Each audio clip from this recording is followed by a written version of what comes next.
नमस्कार दोस्तों, मैं हूं आपका दोस्त, आपका होस्ट आर के, और आप देख रहे हैं आर के ट्रेडिंग। दोस्तों, एक सवाल आया है मेरे मोबाइल ऐप पर, और वो सवाल, हालांकि उस सवाल पर पहले भी बहुत सारे वीडियो मैंने बना चुके हैं, उस तरह के वीडियो, लेकिन ये एक नया सवाल है नए व्यूअर की तरफ से मेरे मोबाइल ऐप पर। तो चलिए, काफ़ी ज़्यादा कन्फ्यूजिंग सवाल है, लोग बहुत ज़्यादा कन्फ्यूज़ कर जाते हैं, मैं उसको फिर से क्लियर कर देता हूँ। ट्रेंड लाइन के बारे में, किसके बारे में सवाल है? ट्रेंड लाइन के बारे में। तो इनका सवाल क्या है, सबसे पहले हम लोग वो सवाल देखते हैं। वो मेरे मोबाइल ऐप पर आया, तो देखिए, संघमित्रा सिन्हा जी हैं, महिला हैं, दिल्ली से शायद है, हाँ। इन्होंने लिखा है, ट्रेंड लाइन जब ड्रॉ करते हैं, क्या वो कोई कैंडल को इंटरसेक्ट कर सकता है या सिर्फ हाई लो को ही टच करके ड्रॉ करना होता है? Please guide. जो नए लोग होते हैं ना, उनको ट्रेंड लाइन के बारे में बहुत ज़्यादा दिक्कत होती है, समझ में नहीं आता है कि कैसे ड्रॉ करना है, नहीं करना है। तो सबसे पहले मैं बता दूं कि ट्रेंड लाइन वर्ड है ना, ट्रेंड लाइन, इस पे पहले आपको ये समझना है कि वो एक डायरेक्शन को बताने की कोशिश करता है। क्या करता है? वो एक डायरेक्शन को बताने की कोशिश करता है। तो डायरेक्शन क्या? जैसे ट्रेंड, या तो ट्रेंड अप साइड का होता है या तो ट्रेंड डाउन साइड का होता है। यही दो ट्रेंड होता है ना। एक ट्रेंड होता है जो साइडवेज होता है, ठीक है। तो हम इस साइडवेज में ट्रेंड लाइन का यूज नहीं करते। क्या होता है? ट्रेंड लाइन जब भी यूज होगा, अपर साइड के लिए होगा या फिर डाउन साइड के लिए होगा, और ये डायरेक्शन देता है किसी स्टॉक्स के बारे में कि क्या मूवमेंट ऊपर की तरफ में या नीचे में। इसको ड्रॉ करने में बहुत लोग कंफ्यूज हो जाते हैं। जैसे मैं आपको बताता हूं कि जब कैंडल बनता है तो ड्रॉ हम लोग ट्रेंड लाइन को कैंडल से ही ड्रॉ करते हैं, कैंडल को देख ही ट्रेड करते हैं। और यहाँ पे आपके ब्रोकर का जो भी टर्मिनल है, वहां पे ट्रेंड लाइन का एक ऑप्शन है, जब आप क्लिक करेंगे तो इस तरह से एक लाइन टूल बन जाता है जो आड़ा तिरछा है ना, टिल्ट है, यानी कि ना तो हॉरिजेंटल है ना वर्टिकल है, वो टिल्ट है।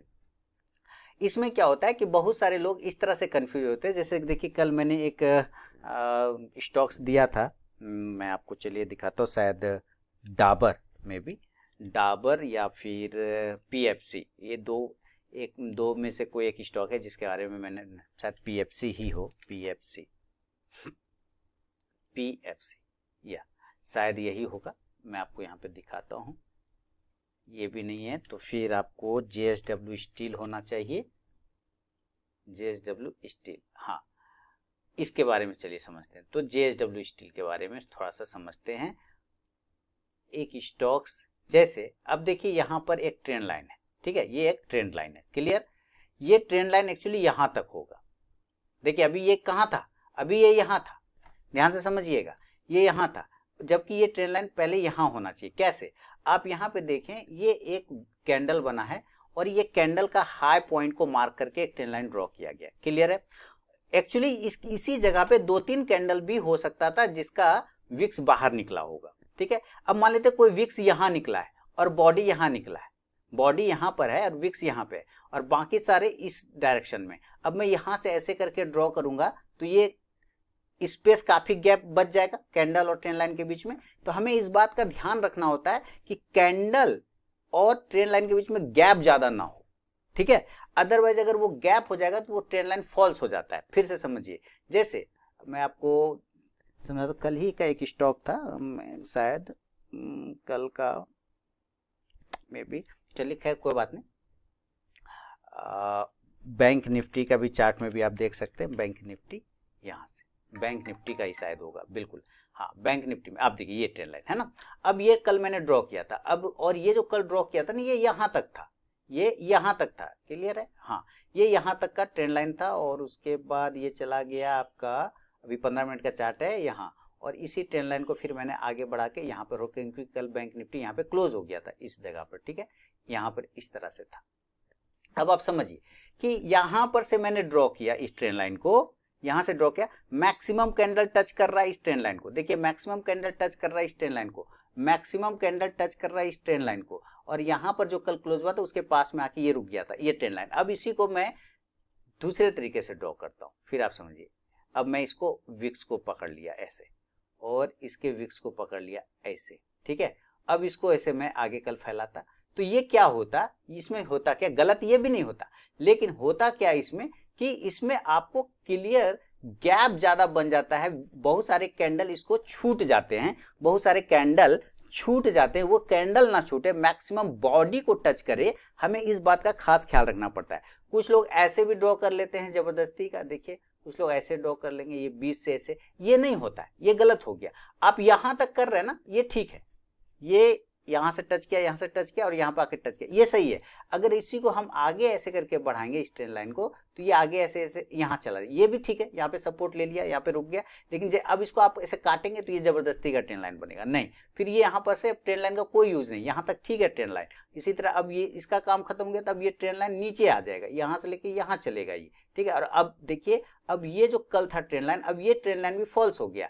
अब ये ट्रेन लाइन का मूव हो जाएगा नीचे, क्योंकि यहाँ पे कैंडल ज्यादा रुक रहा है, तो हम इस ट्रेन लाइन को यहाँ टच करेंगे। और अभी भी हमारा जो कैंडल जो जहां से स्टार्ट हुआ है ट्रेन लाइन, वो अभी भी टच कर रहा है और यहाँ पे अभी भी टच कर रहा है, और इसी ट्रेन लाइन को ये यहाँ से टच करता हुआ ऊपर की डायरेक्शन में जाने की कोशिश कर रहा है। जब तक ये ट्रेन लाइन नहीं टूटेगा, बैंक निफ्टी कमजोर नहीं होगा। सिंपल सा बात है, 51,100 के नीचे। एक तो ये हो गया। तो अब आप 20 से ऐसे करेंगे, गलत हो जाएगा। यहां तक ठीक है, यहां तक ठीक है ना, 2-3 1-2 वीक्स बाहर आ सकता है, 1-2 कोई दिक्कत नहीं। मैक्सिमम बॉडी को क्लेम करना है, मैक्सिमम बॉडी को टच करना है, इस बात का खास ख्याल रखिएगा।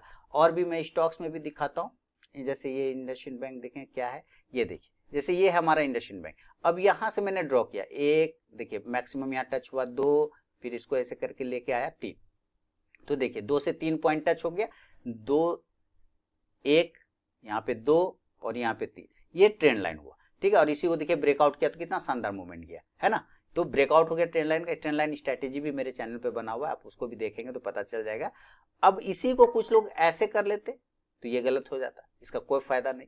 मैक्सिमम कैंडल उसके अंदर में रहे, एक आध वीक्स बाहर निकल जाता है, उससे कोई दिक्कत वाली बात नहीं। वीक्स एक आध बाहर निकल गया, कोई नहीं। जैसे नीचे से देखिए, ये वीक्स है हमारा, हम वीक्स को छोड़ के यहां से लेंगे, क्यों? क्योंकि यहां से हमारा मैक्सिमम कैंडल क्लेम कर जाएगा, दिख रहा है, मैक्सिमम कैंडल क्लेम कर गया, ले लिया। तो ये हो सकता है, पर 20 से ले जाएंगे वो गलत हो जाएगा, वैसा नहीं करना है आपको। तो उम्मीद है जो ट्रेंड लाइन स्ट्रेटेजी और मेरे चैनल पर रखा हुआ है, आप उसको भी देखिए, और इस वीडियो से भी काफी हेल्प मिला होगा, आपको क्लियर हो गया होगा कि ट्रेंड लाइन को ड्रॉ कैसे करना है, ऊपर से या नीचे से। कैंडल के मैक्सिमम कैंडल को टच करना है, 1-2 वीक्स बाहर भी निकल जाए तो कोई दिक्कत वाली बात नहीं है, ठीक है। चलिए, बहुत बहुत धन्यवाद।